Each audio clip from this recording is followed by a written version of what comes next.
Hello. Okay. Good morning, everyone. Good morning, live viewers. Welcome to the Paved conference as scheduled. But before we proceed, let me introduce to you the attendees in this room. Of course, on my right side, our Assistant Vice Chairman, Mrs. Cabrera. Back members, Engineer Aurelio, Engineer Pingol, Engineer Barrios, and on my left side, our Procurement Engineer, Marie Habon, our Technical Working Group, Engineer Manahan, Miss Casey, and Engineer Yarsa. Of course, we would like to acknowledge the presence of our partners in the industry, construction industry, RCS Construction, represented by Engineer Zoe Bartosis. Arconic Incorporated, represented by Marianito Villaro, Senior Architect, and Arconic Incorporated, represented also by Eduardo Gangagan, Sanggalang.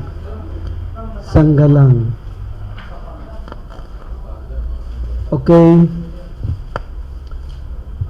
So, the bidding for contract ID numbers 24080048, this is a rebid, and 24080074 to 24080090 will be on March 26, 2024, and it shall be conducted through open competitive bidding procedures using non-discretionary pass or fail criterion as specified in the 2016 IRR of RA 9184. A complete set of bidding documents can be acquired in the Procurement Office of South Manila District Engineering Office upon payment of the applicable fee for bidding documents, and it may also be downloaded free of charge from the website of PhilCheps and the website of the procuring entity. Bid submission may be done manually or electronically. However, bidders should only select one mode of submission, either manual or electronic. The guidelines for the preparation of manual and electronic submission are contained in the bid data sheet of the bidding documents. Manual submission of bids must be duly received by the Back Secretariat on or before 9 a.m. of March 26, 2024, and for the electronic submission at electronics_South Manila at dpwh.gov.ph. All bids must be accompanied by a bid security in any acceptable form in the amount stated in the instruction to bidders, clause 15. The validity of the bid security is 120 calendar days. The bid opening shall be live streamed on YouTube. Just reach for the link https://dpwh.manila_DEO. For the checklist of technical and financial documents, it is also contained in the last part of the bidding documents. Please download and follow the instructions stated therein. Just make sure that all your permits and licenses are valid and updated.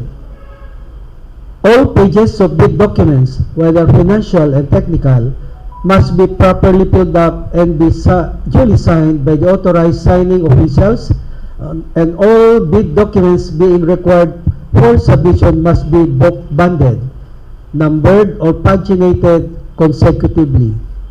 Ring bind is acceptable. The total number of rates must be indicated, and the covering page must be signed by the duly authorized representative as per Department Order Number 90, Series of 2002.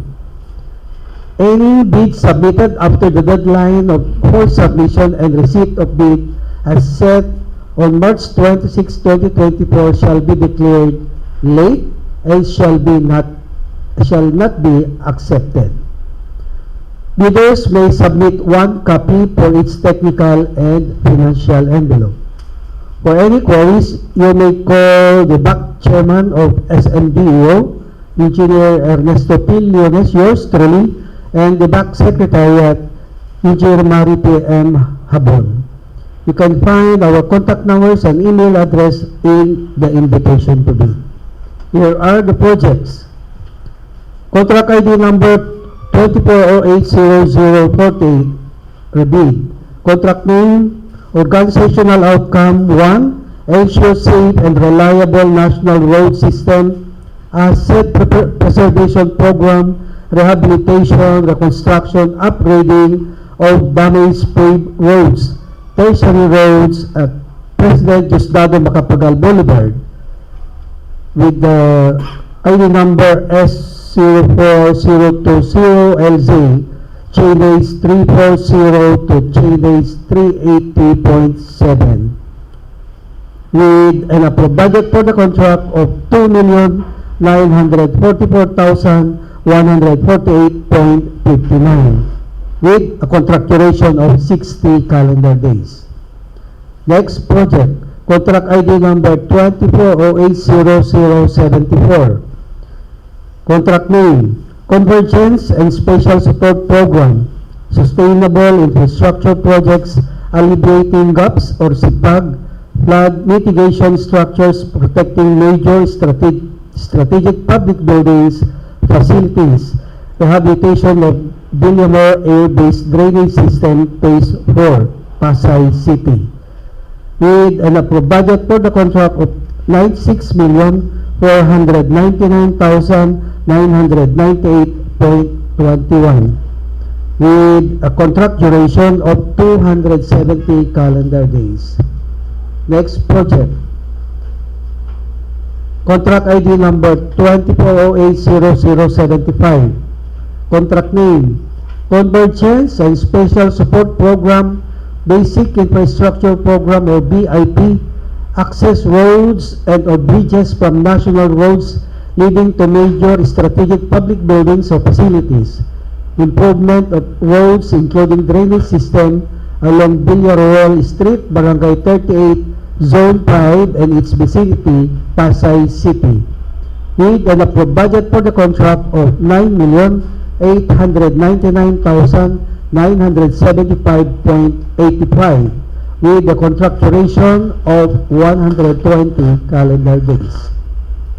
Next project, contract ID number 24080076. Contract name, Local Program, National Building, Program Building and other structures, multipurpose facilities, construction of Malacanang Palace Building, Materials Recovery Facility Compound, Pandacan, Manila, with an approved budget for the contract of 24,499,596.44, with the contract duration of 270 calendar days. Next project, contract ID number 24080077.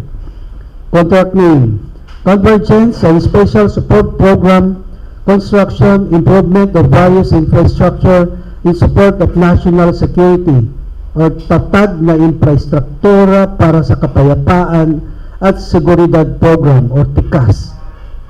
Construction of Typhoon Shelter for Fixed Wing Aircraft, Colonel Jesus Villamor Air Base, Pasay City, Phase 3, with an approved budget for the contract of 9,600,000 pesos, with the contract duration of 180 calendar days.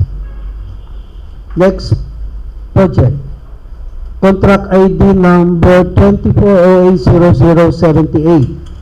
Contract name, Convergence and Special Support Program, Basic Infrastructure Program or BIP, access roads and or bridges from the national roads leading to major strategic public buildings or facilities, improvement of road drainage system of Barangay 183, Zone 20 and its vicinity, Pasay City, with an approved budget for the contract of 14,849,077 pesos and 93 centavos, with a contract duration of 150 calendar days. Next project, contract ID number 24080079. Contract name, Convergence and Special Support Program, Basic Infrastructure Program or BIP, multipurpose buildings or facilities to support social services, construction of multipurpose building, Barangay 719, Zone 78, Malate, Manila, with an approved budget for the contract of 39,599,250 pesos and 32 centavos, with a contract duration of 210 calendar days. Next project, contract ID number 24080080. Contract name, Convergence and Special Support Program, Basic Infrastructure Program or BIP, multipurpose buildings, facilities to support social services, construction of multipurpose building, Barangay 737, Zone 80, Malate, Manila, with an approved budget for the contract of 49,500,000 pesos, with a contract duration of 210 calendar days. Next project, contract ID number 24080081. Contract name, Convergence and Special Support Program, construction, improvement of various infrastructure in support of national security o tatag ng infrastruktura para sa kapayapaan at seguridad program or TICAS. Construction, completion of the Philippine Air Force firing range at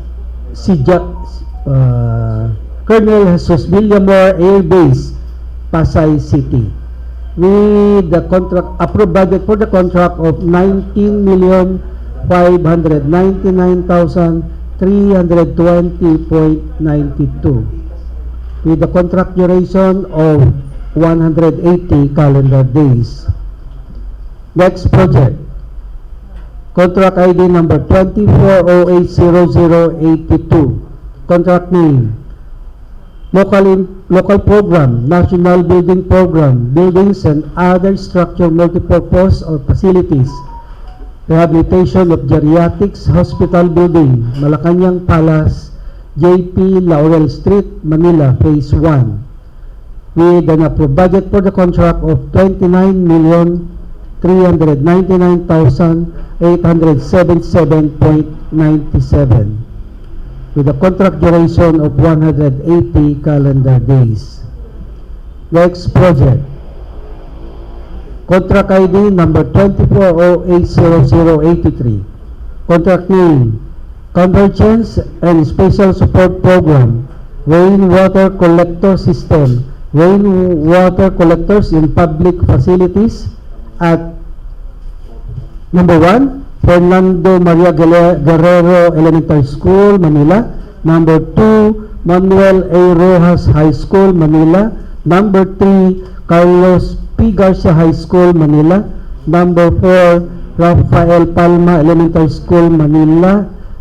And number 5, Hermenegildo J. Atienza Elementary School, Manila, with an approved budget for the contract of 2,894,925.96, with a contract duration of 60 calendar days. Next project, contract ID number 24080084. Contract name, Convergence and Special Support Program, Basic Infrastructure Program or BIP, multipurpose building facilities to support social services, rehabilitation of various multipurpose buildings in Zone 68 to 89, with an approved budget for the contract of 29,699,966.84, with the contract duration of 360 calendar days. Next project, contract ID number 24080085. Contract name, Convergence and Special Support Program, Sustainable Infrastructure Projects Alleviating Gaps or SIPAG, Flood Mitigation Structures Protecting Major Strategic Public Buildings or Facilities, Rehabilitation of Villamor Air-Based Drainage System Phase 5, Pasay City, with an approved budget for the contract of 96,499,998.29, with a contract duration of 270 calendar days. Next project. Contract ID number 24080086. Contract name, Local Program, National Building Program, Buildings and Other Structures, Multipurpose Facilities, Construction of Multipurpose Building, DSWD Warehouse, Ninoy Aquino Avenue, Corner Chapel Road, Mia, Pasay City, with an approved budget for the contract of 96,499,021 pesos and 56 centavos, with a contract duration of 330 calendar days. Next project, contract ID number 24080087. Contract name, Convergence and Special Support Program, Sustainable Infrastructure Projects Alleviating Gaps or SIPAG, Flood Mitigation Structures Protecting Major Strategic Public Buildings or Facilities, Improvement of Villamor Golf Drainage System, Phase 1, Pasay City, with an approved budget for the contract of 96,499,999.79, with a contract duration of 270 calendar days. Next project. Contract ID number 24080088. Contract name, Convergence and Special Support Program, Sustainable Infrastructure Projects Alleviating Gaps or SIPAG, Flood Mitigation Structures Protecting Major Strategic Public Buildings or Facilities, Improvement of Villamor Golf Course Drainage System, Phase 2, Pasay City, with an approved budget for the contract of 96,499,999 pesos and 3 centavos, with a contract duration of 270 calendar days. Next project.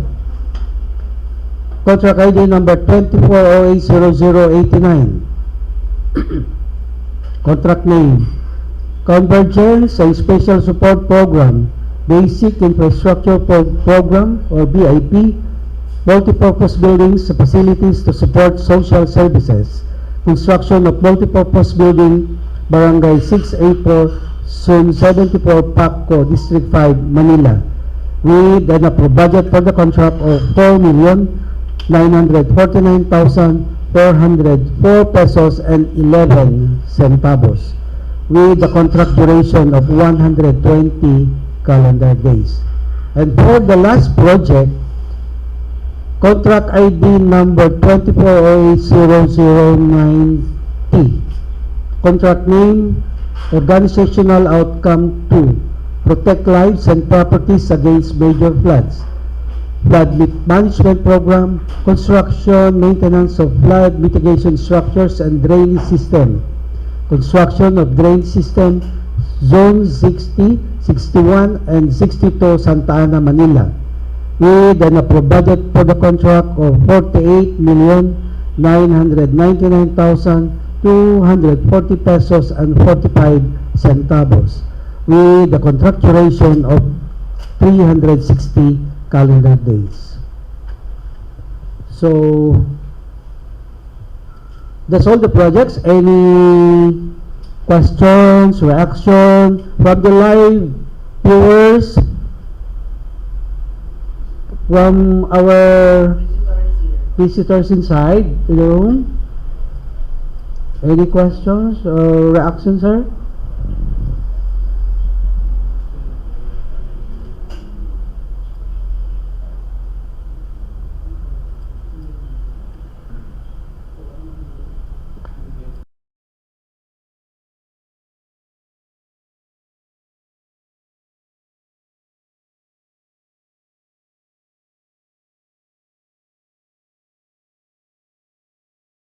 Also, also, I just want to inform everybody from the live viewers and our visitors inside that please be reminded that per project, you are required to submit the DOLE requirement as well as the safety officers per project. Per project, you are now required to submit all those personnel as well as the requirements of the DOLE.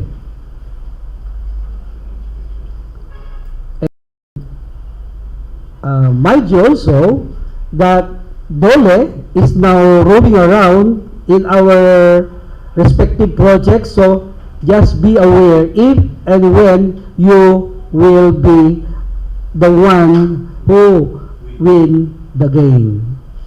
Okay? So from the live viewers, any comment, any reactions?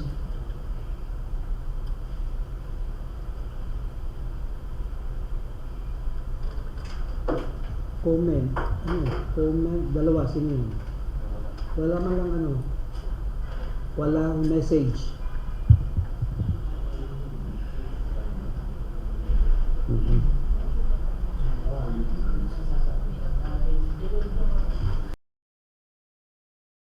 Guys,